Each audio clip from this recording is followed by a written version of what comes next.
We know the mantra by now, right? Nothing is true, everything is permitted, and it's about that time again.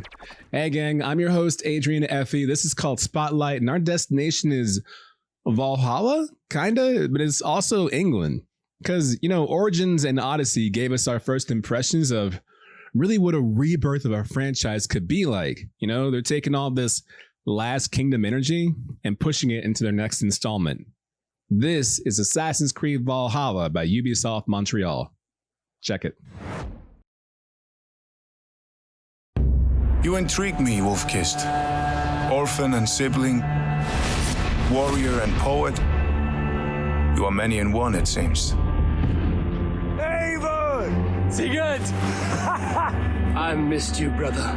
Randvi, your husband returns, bringing gifts and riches to share. And new friends, I see.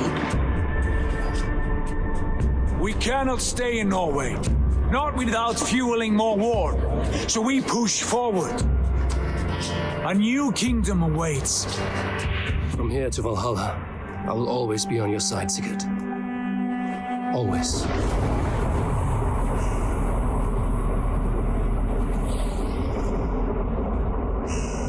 Eivor, Sigurd, I give you England. This land already has many rulers. From the cunning King Alfred of Wessex to the warmongering sons of Ragnar Lothbrok, they have no wish to share the kingdoms they have made their own. I do not fear these men, nor any others who would harm us.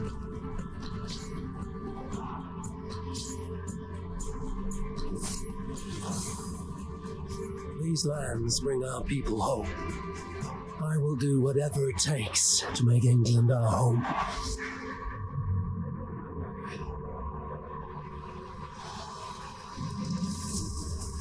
The Saxons hunger for Norse blood.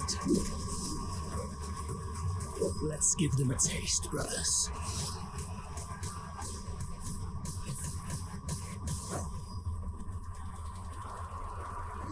These conquests have given you a home, but there is more to this land, Eivor. A darkness unseen, an unknowable threat.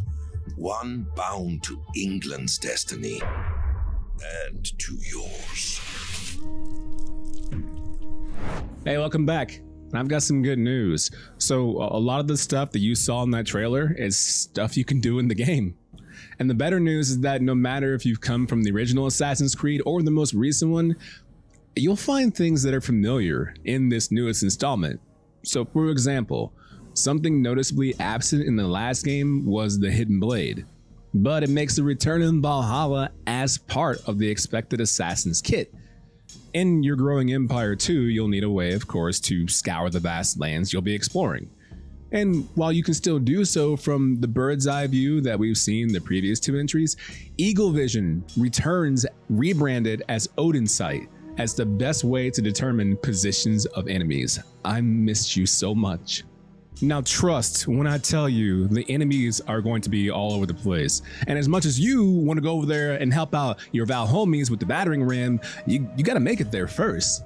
And the game takes into account how you choose to approach an attack, so you can focus on the enemy's stamina with parries and dodging, skillful combat, or you can just flail offensively and mash the attack button and take away from their health instead. Plus, my favorite mechanic, a skill tree. So you can really make this Viking assassin Ivar your own. And this is compounded further with being a guy or a gal Ivar, or your tattoos and your outfit, aka your glamour.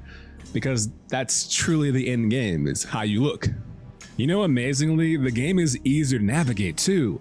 And I say that because oftentimes I feel like that's a feature that's overlooked when progressing throughout a series. So for example, when you cross these giant landscapes, there's not 4,000 side quests that fill up your backlog, and that makes me anxious. But it's more direct in what you do. So activities on your map are divided up as wealth, mysteries, and secrets. So you know exactly what you're getting into without getting too distracted from the main story, aka the Adrian special. And these events can be dark or lighthearted. They can provide new abilities and or provide treasure so you can upgrade your encampment. What I'm trying to say is that there's a lot to do in this game. You can do it on current gen or last gen right now. So pick up your copy. Rated M for mature.